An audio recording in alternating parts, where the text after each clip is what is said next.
Welcome again to this special cup tie edition of The Big Match. Today we bring you 3 of yesterday's third-round ties, all between First Division clubs. The main match is Spurs against Stoke City, and we're going to support that one with Leicester City against Sheffield United and the mighty battle between Derby County and Everton.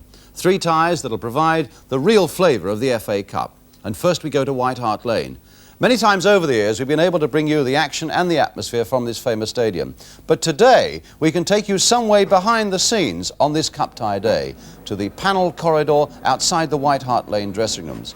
The Spurs dressing room is at this end of the corridor. Meanwhile, Stoke City are preparing at the far end. There's Ian Moores just returning from the boat room where he's been adjusting his studs. It's a scene of calm order, of tranquility almost, although outside, just a few yards away, the crowd are getting themselves into the mood for a third-round cup tie. And as we go back inside to that panelled corridor, Stoke City are just about ready to leave their dressing room, led by skipper Jimmy Greenoff.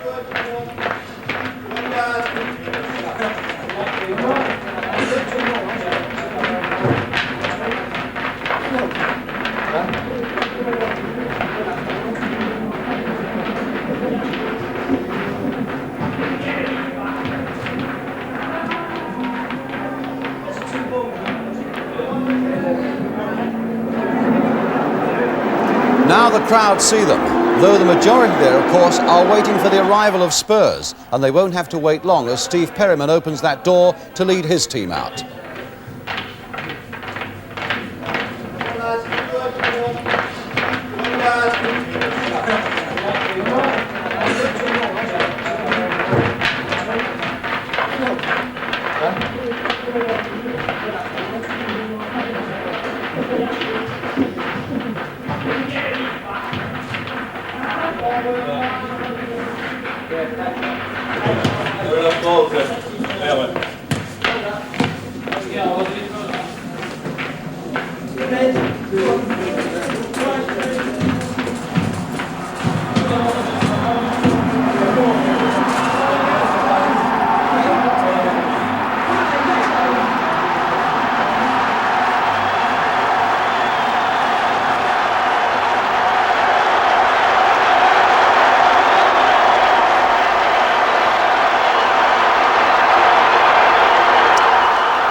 So this then is the setting for the FA Cup third-round tie between Tottenham Hotspur and Stoke City. But now let's take a check on the 2 teams. For Spurs, there's a return after injury of Ralph Coates. He's missed 4 games. He's still suffering from a bad cold. Chris Jones is the sub.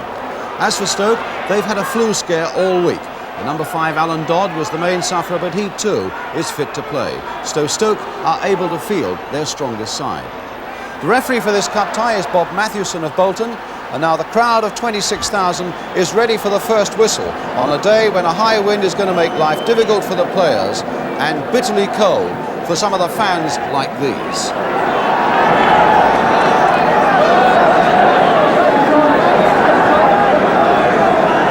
So Stoke City kick off, attacking the goal to our left. Red and white stripes, Spurs in white. A cup tie of considerable importance to both sides. Neither of them had a good deal of luck in recent seasons. Stoke had lost in the third round in the last 3 seasons. Spurs have been beaten in the third round of the last 2 seasons. Bloor. Oh, was that a corner or was that a goal kick? It's a goal kick.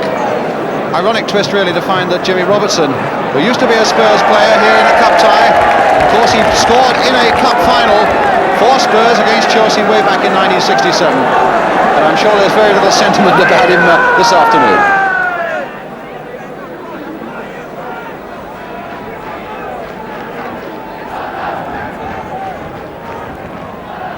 Robertson not touching the ball. Here's Moores. Definitely a premium in keeping the ball on the ground this afternoon. Moores with a long shot, and that very nearly caught Jennings out. Well struck shot there by Ian Moores. And Jennings needing to dive quickly to save it.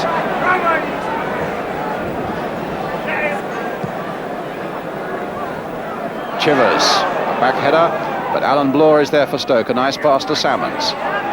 Moores. Hudson. Whistle gone for a free kick. Hudson with it. Coates. Perryman.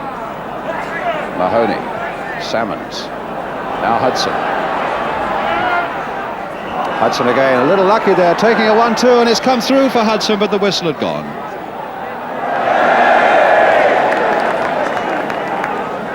A free kick to Stoke.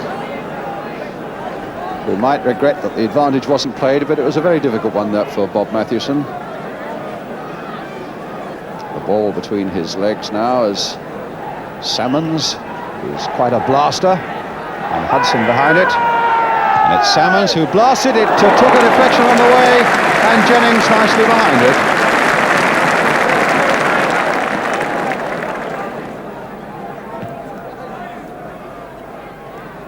Pratt's backward header. Chivers a touch on for Neighbour.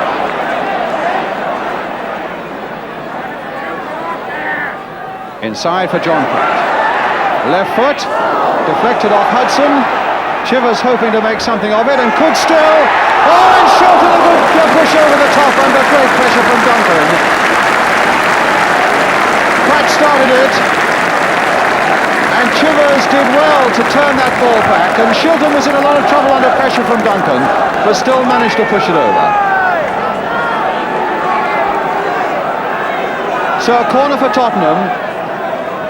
And here it is, sailing into that area again. Willie Young couldn't get to it. Now Perryman might blast it. And in the end, Marsh whacked it away for Stoke. Naylor with a throw. Stoke not with a very good record here at White Hart Lane. They've won only once in 26 visits. That was in the league last season. They drew here in the league in November 1-1.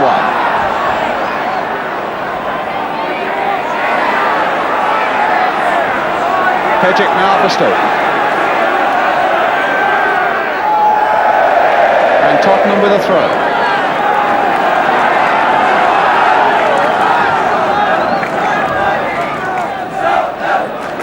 Chivers with it. Hudson's header, and now Salmons. Hustled by Chivers, but still found Marsh. Willie Young. Perryman to Willie Young again. Stoke's throw.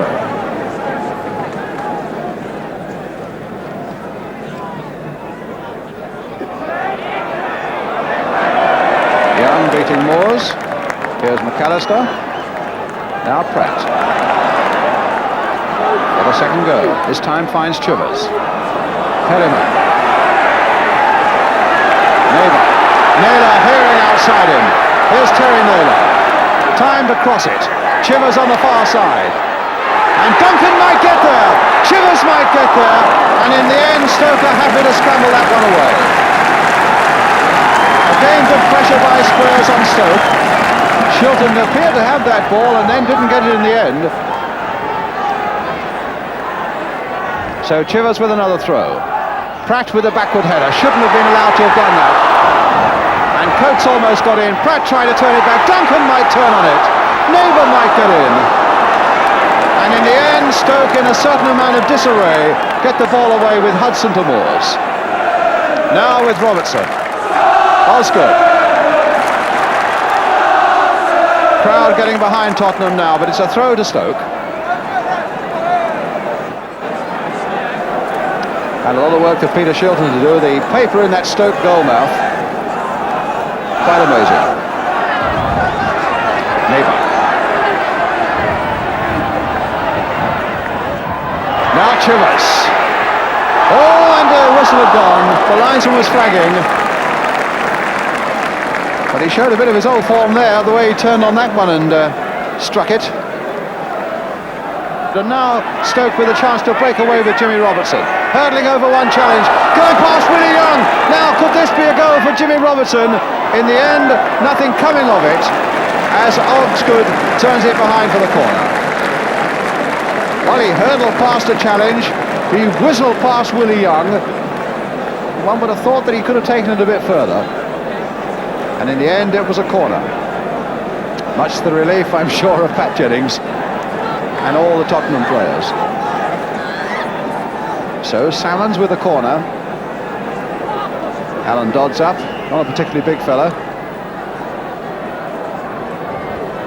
And Ian Moores is right in there, curling in. Jennings safe hands.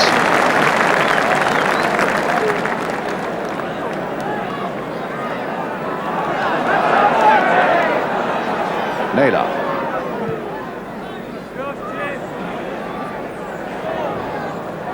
Salmons to Hudson. Robertson. Greenoff. Robertson, the high one. Ian Moores is there in a good position too. Salmons trying to turn it, and it's just over. The long cross, beautifully nodded down for Stoke by Ian Moores. A difficult job really for Salmons, hitting it on the turn, but he wasn't far out.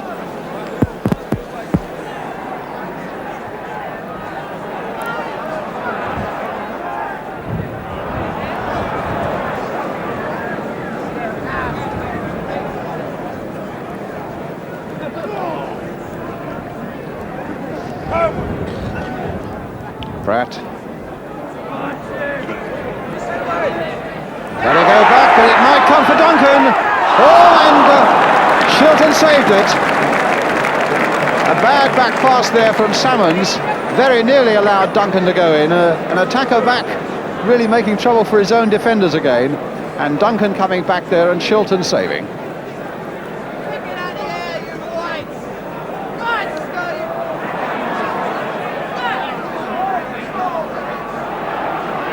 Robertson, Pejic, and Osgood nodding it back comfortably there for Jennings.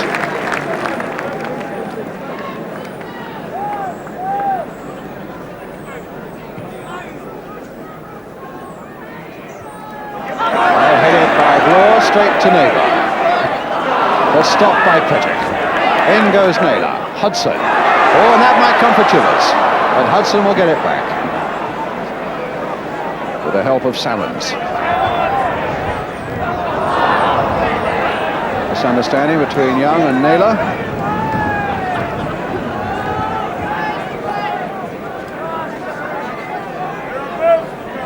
Jeff Salmons with the Stoke City throw. And he's found Greenoff. Moores. And a shot! Had to be turned round by Jennings. Spurs have had the better of it, but Stoke have looked quite interesting in one or two breaks, and that was another of them. Good play again by Ian Moores. Shot well, a good left foot, and a good turnaround by Jennings. So a corner for Stoke.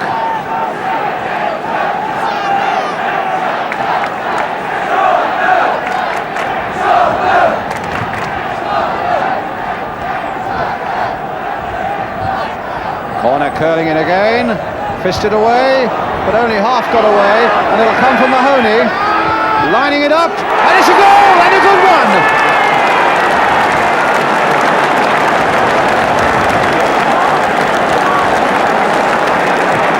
Well, that really has set Spurs back on their haunches. The corner, as it came floating in, was never successfully cleared, only a half punch by Jennings. And then it eventually came out to Mahoney, helped with the wind behind him. A tremendous drive into the roof of the Tottenham net.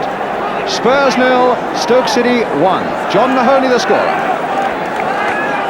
And that, believe it or not, is his first goal of the season. And such an important one as well for Stoke City.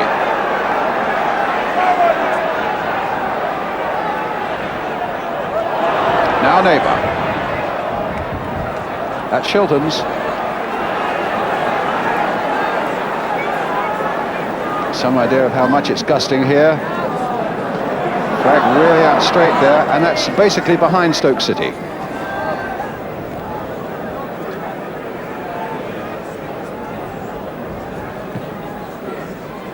Massive kick by Jennings, even against the wind. And headed away only as far as Neighbour. Onto that left foot. And that's where he likes to get them. And a good save. Well, Neighbour can be devastating on that left foot, and the gap was there and he hit it well, and Shilton parried it even better. Hudson, Pejic. Pratt, in for Perryman. Now, is this a chance for Spurs to break right on the interval? Duncan now to Chivers. Again, the feet were high, but it didn't matter because the whistle had gone. So a very good first half for Stoke City. They took quite a battering early on when Peter Shilton brought off a couple of saves. But then John Mahoney hit a blistering drive into the roof of the Spurs net to put the visitors into the lead at half-time. So half-time score then. At White Hart Lane is Tottenham 0, Stoke City 1. We'll be right back with the second half.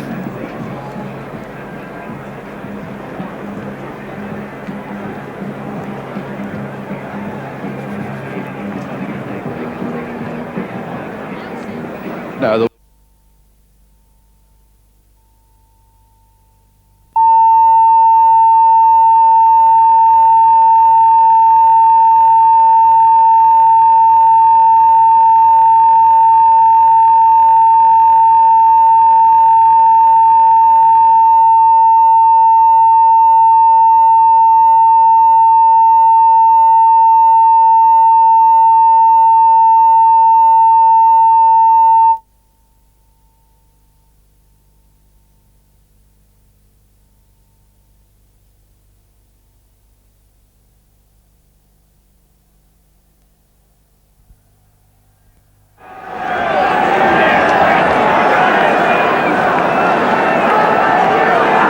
Spurs get the second half away. They've not won in their last 5 games, and they're this goal down now. It must become a fairly familiar feeling for them. But they've got the wind at their backs, and it's a fairly fierce one now. That must have been the most disquieting feature of the whole afternoon for both sets of players. And here's Pratt with a shot, and it might come for Coates. It might still come for Coates, and it might come for Perryman, who was bustling in there. But in the end, it came for Shilton.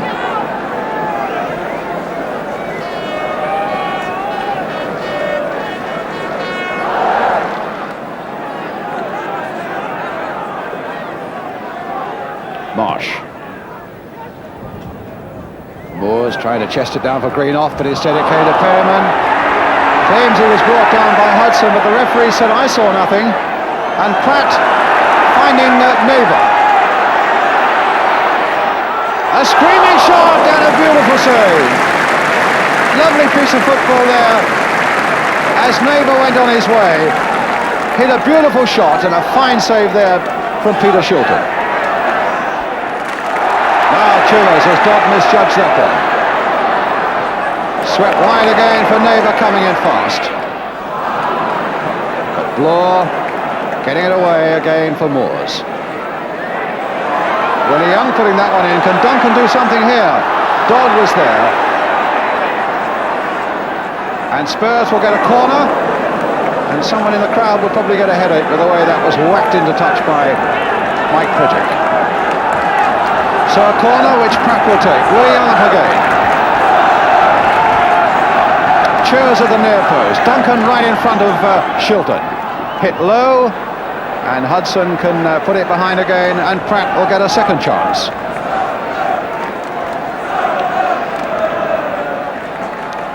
Bob Mathewson taking an interesting position there behind the goal. And Willie Young right in there with a header. Duncan!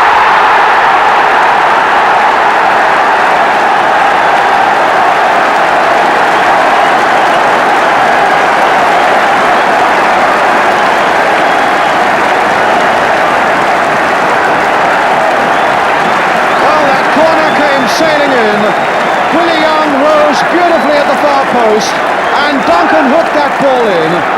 12 goals he scored now in the last 10 games. Spurs 1, Stoke 1, John Duncan the scorer of the equaliser.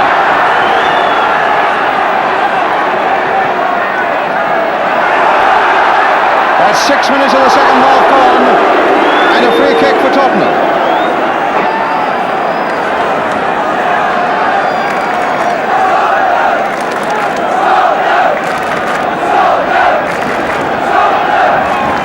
With the kick. Stoke claiming that Chivers was offside, and the linesman agreeing on the far side. What a remarkable goal-scoring record John Duncan's had for Tottenham. He really has lifted them away from the gloom of the start of this season. He got 2 last week at Coventry, and that's a very important goal he scored this afternoon now to make it 1-1. Pratt, an equaliser that Spurs deserve. And now here's Chivers as they hunt for a second goal. And now it comes for Perryman. Play on, says the referee. Swept wide for Terry Naylor. A deflection and over the Stoke crossbar for a corner. Up comes Young, the man who caused the damage for the Spurs equaliser. Back comes Moores with him.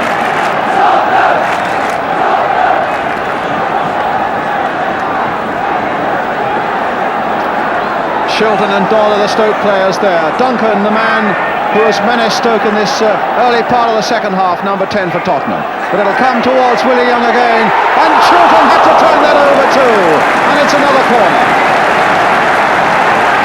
Well, the big Scot nearly got in there again with that header, and Shilton was under tremendous pressure to turn that over. So another corner. Jimmy Neighbour again with it. And again Willie Young goes in, and again the fist of Shilton turns it over. But he was assaulted there by Willie Young, and Young is arguing with the referee and makes his peace, I think, just in time. The fist of Shilton getting up there to push that one away though, and he's a goalkeeper under a lot of pressure at the moment.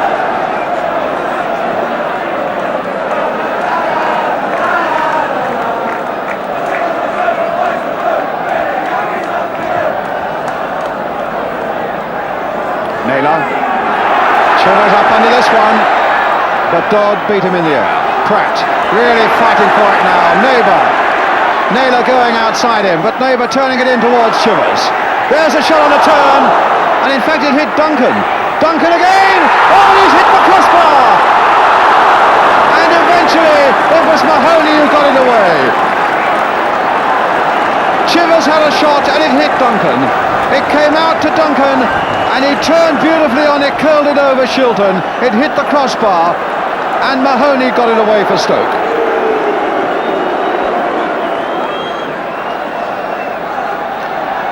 Well, a really brilliant start to the second half, and I think a corner's been given. The referee having a word with Alan Hudson about something.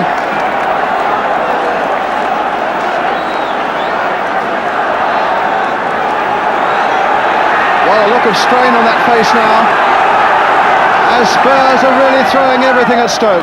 Coates turning it in, Bloor gets it away, and Robertson finally belting it away to Greenoff.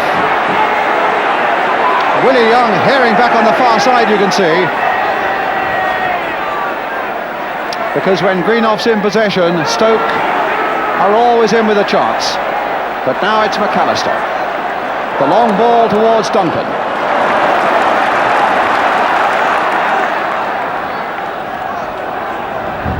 Pratt played for Naylor, took it well. There's the crossing again towards Martin Chivers, but Dodd is there and it might still come.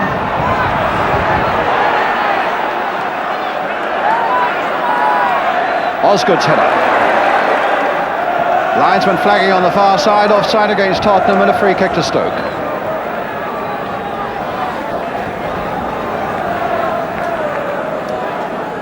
Not had much to do this half as Pat Jennings. I wonder if he's feeling as cold as the rest of us in this biting wind. It looks as though he might be.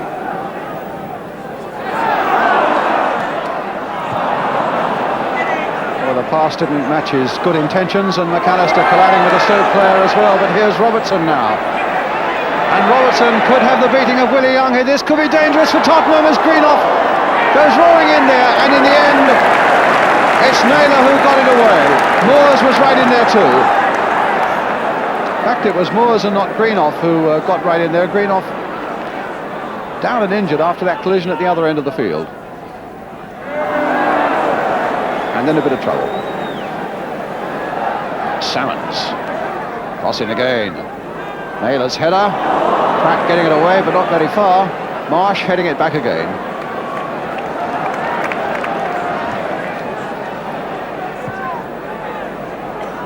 Greenoff. Well, that fell for Coates, and Duncan is onside.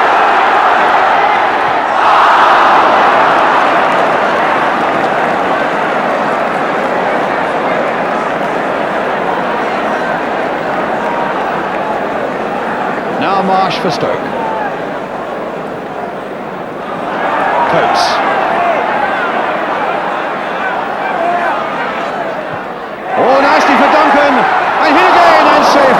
Shilton. Well, if only Duncan had been on the target in the first instance when he was right through, it might have had a different result. He was there without really catching it properly on the second occasion after that pass from Coates. McAllister. Hit hard towards Chivers. Got up well. Combined well with Duncan. Is Chivers again. Hitting it well, just over.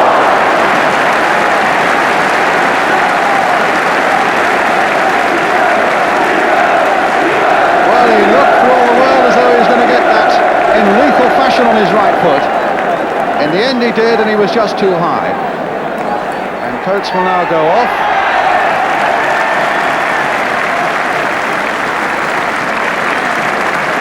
And Chris Jones, the young Channel Islander with 6 goals to his credit, will come on.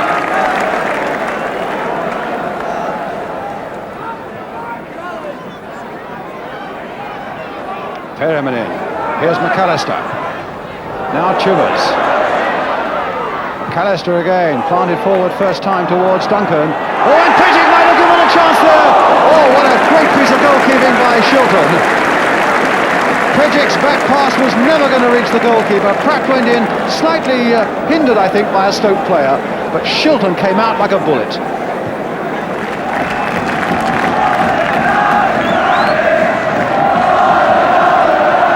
Young. Well, that was a bad time to slip. Perriman's in there. Here's Greenoff. Now here's Mahoney. Played for Hudson again. Pidgeck. Mahoney.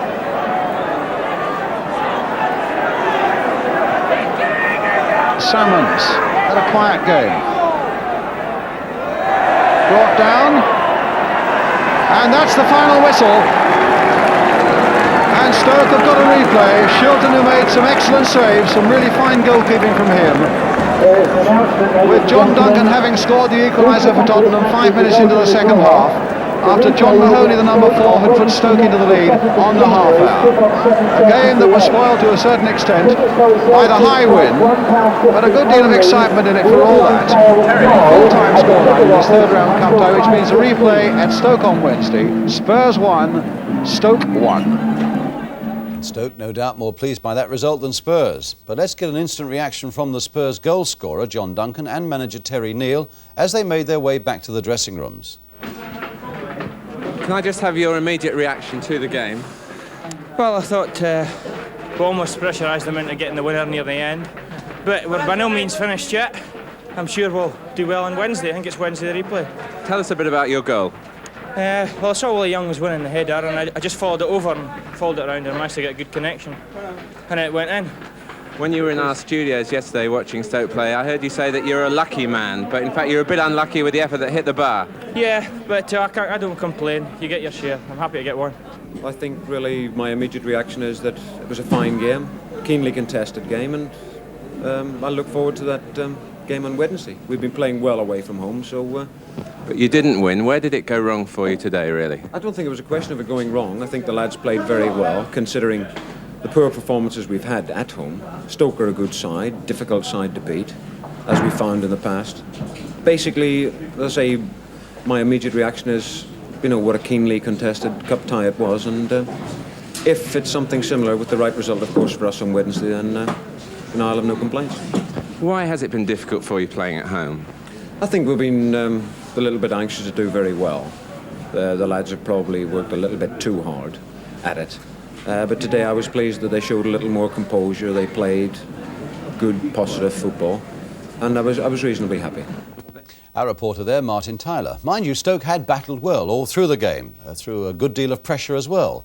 And in John Mahoney, they probably had the man of the match for the amazing amount of work that he got through, as he always does, and of course for his wonderful goal. And in the Stoke dressing room, I asked John Mahoney for his reaction to this Stoke City performance. Well, I thought it was a workmanlike performance. You know, the conditions weren't really favourable for good football. You know, the wind was a swirling wind, and the pitch was drying, and I think it made it a bit difficult for both sides to control the ball. Tony Waddington said you were confident of getting a result here today. Why were you particularly confident of that? Well, we played Spurs about 5 or 6 weeks ago, and although they scored first, you know, we came back quite well. And I know we could have stolen it at the end, but although on the day a draw was fair, you know, we were quite confident of at least getting a draw today. They came for you a bit, particularly in the second half today, didn't they? They did, yeah. Just after half-time, first 20 minutes, it was it's like the relief from African. And I thought, you know, if we gave another goal away, that could have been it. But I thought we held on okay, and then we started to break out. And your first goal of the season? Yeah, it's long overdue. You were helped a little bit with the wind behind you? I mean, it seemed to flash into the roof of that net. But I just must have hit it right. You know, I've been missing a few. You know, I've been getting over on top of them, and they've been going over. But just one of those things. Just caught it right for a change. Do you think you're going to finish the job on Wednesday night? Well, you never know. It's tough. You'd be surprised how many teams, you know, win the replays. I wouldn't like to say we're confident enough, but you know, you never know. Football. John, thanks very much indeed. Okay, bye. Hey, Mike. In good spirits there, as indeed they should be. Though Stoke should also beware that Spurs are playing well away from home these days. And indeed, the Stoke defender, Mike Pejic, was saying just after that interview that they are far from happy with their form at home. Indeed, since mid-September, Spurs have lost only 2 away in the league at Middlesbrough and at Manchester City, and they are difficult. Wednesday's replay is far from over. Now we come to our second cup tie, the all-First Division clash between Leicester City and Sheffield United at Filbert Street. The pictures come from a Yorkshire television unit. The commentators Keith Macklin. Leicester City are in the plain dark shirts. Cahoon judged that well. Woodward. Weller taking that over. Rose throwing it down the middle. Eddie. Curry caught with the flick. No foul, says the referee. Eddie finding Bradford. A good, solid tackle by Rowe. Now Weller moving forward dangerously, getting room for a shot and hitting it well. Oh, terrific shot! Tremendous shot by Weller. He really rattled this, and Jim Brown did so well to take the sting out of that. Best shot of the game and a good save.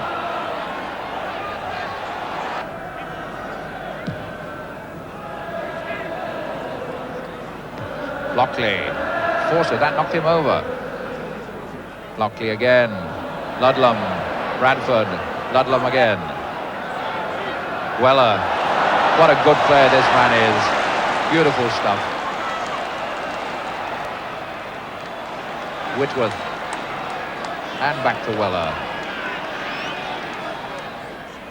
Garland, Whitworth, Weller, really revolving around Weller, Leicester City.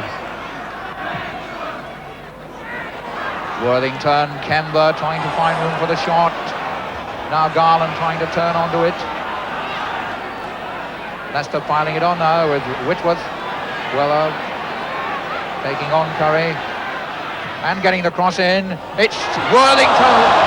Total miskick, but it's not out of play yet. Garner getting it away to Woodward. That breaks down. Rofe. Now Leicester really piling it on. Oh, that's a mistake by Eddie. And what a save by Brown. Beautiful stuff with another chance. This time it's here. Garland.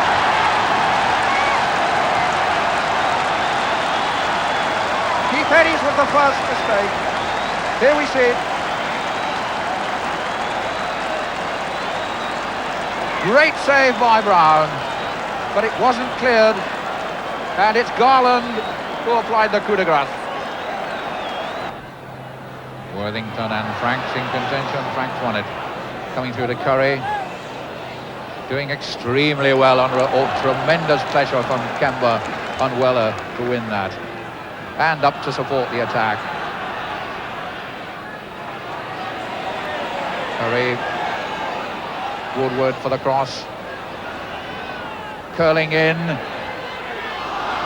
Johnston over. Good effort by Johnston.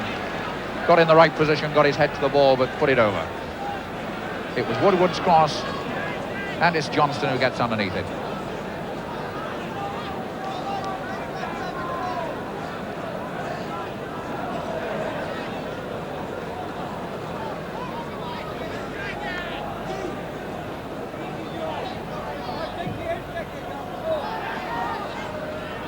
Headed on by Lee to Worthington. Good ball, Roth going into right space.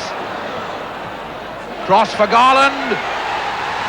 It's in, it's 2, in off the post. Garland second, Leicester second, off the inside the post. Beautiful pass from Worthington to Roth. Across 2 defenders. It looks as if it went really off Garland's back rather than his head. Whitworth for Leicester City.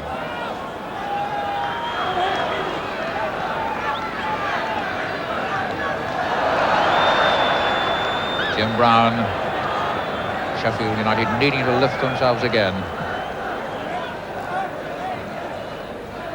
That was Woodward's head. Wallet. And Leicester City, of course, playing with tremendous confidence now. They had their shaky moments in the first half, but they're on top at the moment and have the goals to show it. That was deflected into the path of Alderson. Lee wants it. Weller, oh, 3, hat-trick for Garland. Weller left it.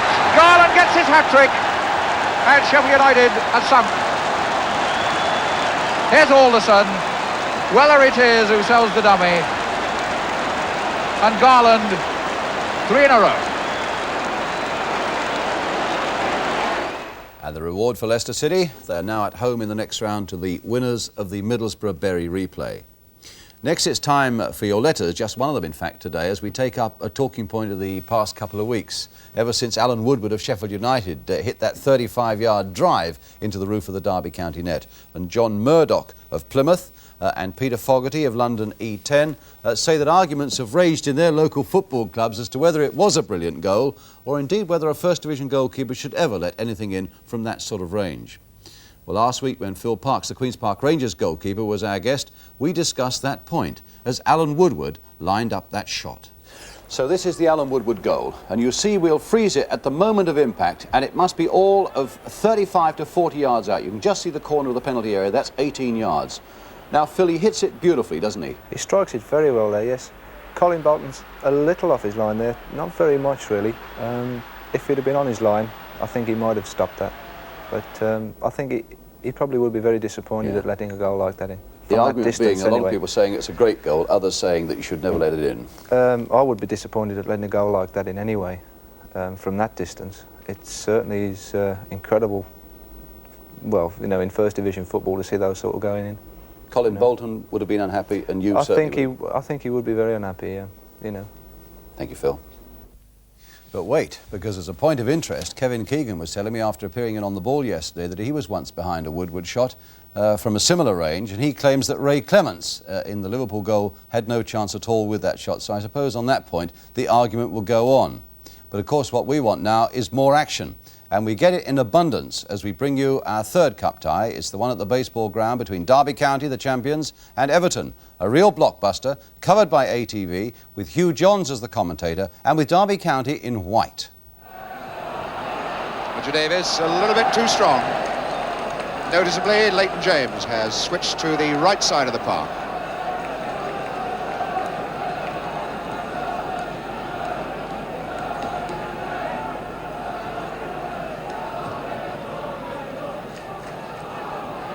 Peter Daniel just got a touch. Rioch up in the air, that's Hamilton. First hurriedly away. Bernard on, Newton in firmly there.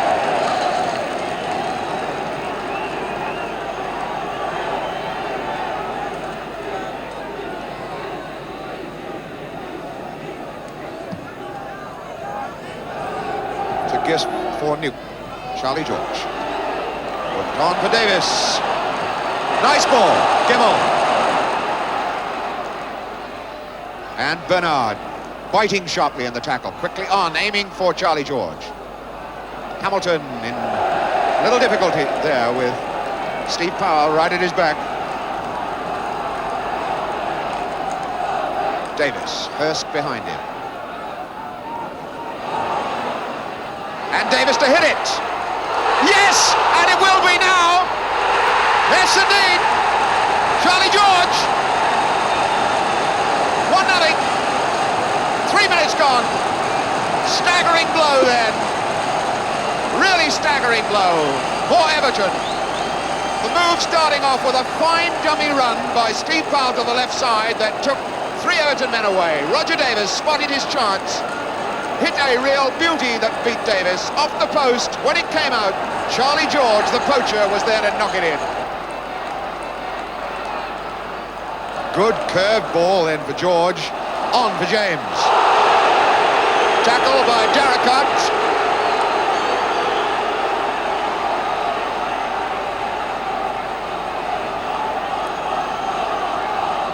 That was one warning, says referee Homewood. Don't do that again. Free kick then. Newton takes it. Davis. Half a touch.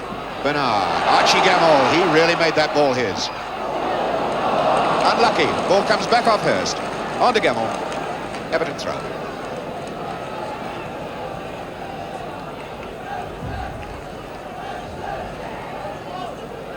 Darricott down for Hurst. And that's taken away from Todd by Latchford. Neatly done for Pearson. Yes! Oh, that was so unlucky. Pearson really bent that ball 2 feet in the air. Beat the dive of Bolton and hit the post. That was darned unlucky. Header, Charlie George. Davis. George taking over. Now Rioch. Nice little bit of acceleration then. Being chased by Jones. Still going. Did very well indeed. Just a little bit more air under that cross ball would have found Charlie George, but it was a fine run by Rioch. Pearson down for Latchford. Powell. Visiting Everton fans, and there are plenty of them here, didn't like that pass back from Steve Powell, number 7. George got a touch. James. Rioch taking it on. No, now it's George to try an early one. Charlie George just seeing the whites of the goalposts and let's go immediately. Hamilton. Dobson. Did remarkably well, did Dobson. Latchford did well. Pearson now has a chance. And it's just wide, and you got the feeling that if Dobson had thrown his leg, he might have guided that in. Beautiful little bit of football, starting off with Dobson, winning it away from 3 Derby men. Good pass to Latchford, nicked on immediately to Pearson. The shot just beating the post, and Dobson just too late to get a touch to it. Well, there's good noise coming up from this crowd. Evenly balanced for Derby and Everton, 31,000 of them here. Bernard now. Kenyon. Lyons. Daniel doing the cover. Only back as far as Pearson, though. Latchford. Bernard. Stretched wide for Darricott. Thomas down. Dobson. Pearson couldn't get there. Bernard's going to try it. Oh, what a good shot, too. Everton really putting the fears into these Derby fans now as they hammer away looking for the equaliser. That time it was Bernard whipping at a shot wickedly just wide of the post.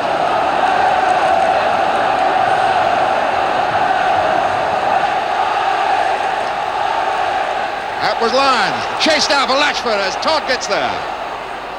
Latchford still there. No foul. Jones, it was a bad ball played to him. It had to be early. Knocked out for a throw-in by Thomas.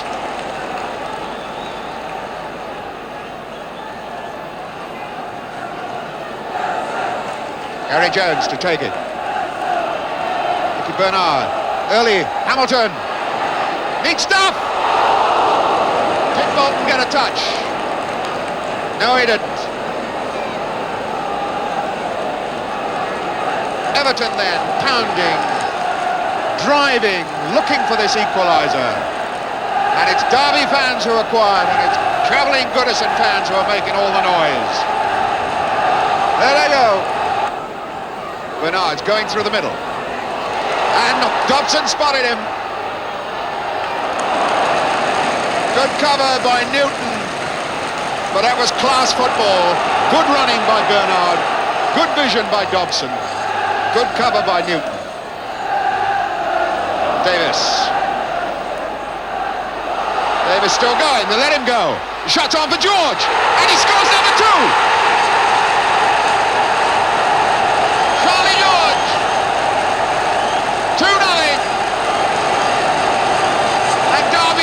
Relieved that the tension is lifted, rise to greet this man as he strikes his 16th goal of the season. He's never scored so many in a season before in any time in football. 17 minutes into the second half. Refereeing by John Homewood, allowing Davis to go on. He knocks it sideways for George, and in off the far post. Well, what a remarkable game this has been. Everton caught cold in 3 minutes. Charlie George picked a ball up from Roger Davis off the post and knocked in the first, and now Charlie George has made it 2-0. George aiming for Davis. Booted away by Lyons. Latchford under this with Todd. Powell helping it on. Hamilton down. Bernard. Pearson. Latchford, he's all right. Well, that was the moment that Big Bob Latchford might have kept his goal-a-game run going. A goal-a-game run coming here today with 7 in a row. Just about the first half chance that he's had. Bolton coming up quickly to Latchford's feet. Forced the big fella to strike it early, and he scooped it high over the bar. Once the ball goes dead, Everton will make their substitution. Number 10, Jimmy Pearson, they're going to take off. Bernard didn't win it back off George. Kenyon down. Dobson. Todd winning it back. Powell for Daniel. Davis gliding it down for James. James still fighting for it. Just got the toe end of his boot to it. Roger Davis had to make the save. And George charging after this with Lyons, knocking it back.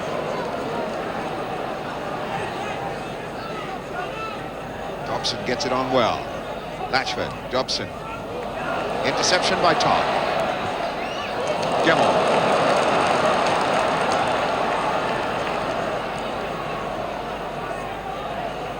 Running square, and there's nobody right side for him now.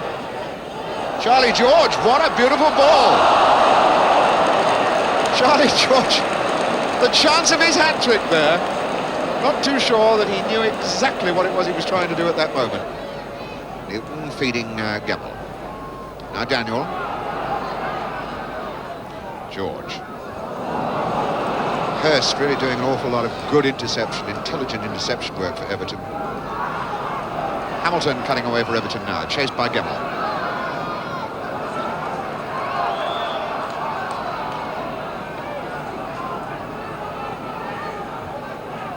Tackle by Gemmell, giving a free kick, I think. Number 4, Hurst going over there. And they wave big Roger Kenyon to go forward. Hurst's kick. Kenyon got a touch, and Jones got it on, and it's in the back of the net. 2-1. And Gary Jones gets the credit for the goal. 2-1. And there's about 13 minutes to go. The free kick floating in from Hurst. Kenyon got off the ground, might have got just a touch. Derby were at 6s and 7s. Bolton off his line as Jones just got a delicate little touch to it, and it trickles into the net. So Derby go through 2-1 to another blockbuster. In fact, they're at home to Liverpool in the next round. But let's just check, though, on the replays to be played this week. On Tuesday, Birmingham against Portsmouth, Bolton against Brentford, Bury against Middlesbrough, Plymouth against Hull, Rochdale against Norwich, Tooting and Mitcham, well done Tooting after that marvellous comeback in the last 4 minutes yesterday. Tooting and Mitcham against Swindon, they're all on Tuesday. On Wednesday, Aston Villa against Southampton, Newcastle against Queen's Park Rangers, Peterborough against Nottingham Forest, and of course, as you know, Stoke City against Tottenham. Well, that's it. I hope very much you've enjoyed our Cup Tie special. Don't forget On the Ball next Saturday lunchtime in World of Sport, and the big match next Sunday afternoon at 2:05. Gloomy old day, really, for London overall in the Cup. Not one of the capital's First Division sides can be sure of a place in the fourth round. Arsenal and West Ham are out. Queen's Park Rangers and Spurs facing replays away from home. Time to reflect, maybe, on two of yesterday's Cup stars who were allowed to get away from London and to salute them. Chris Garland, ex-Chelsea, although, of course, Chelsea are still in the Cup, but now a hat-trick man, Chris Garland, for Leicester. And Charlie George, ex-Arsenal, now a match winner for Derby County. To show it, that was deflected into the path of Alderson. Lee wants it. Weller, oh, three, a hat-trick for Garland! Davis still going, they let him go. Shot on for George, and he scores number 2!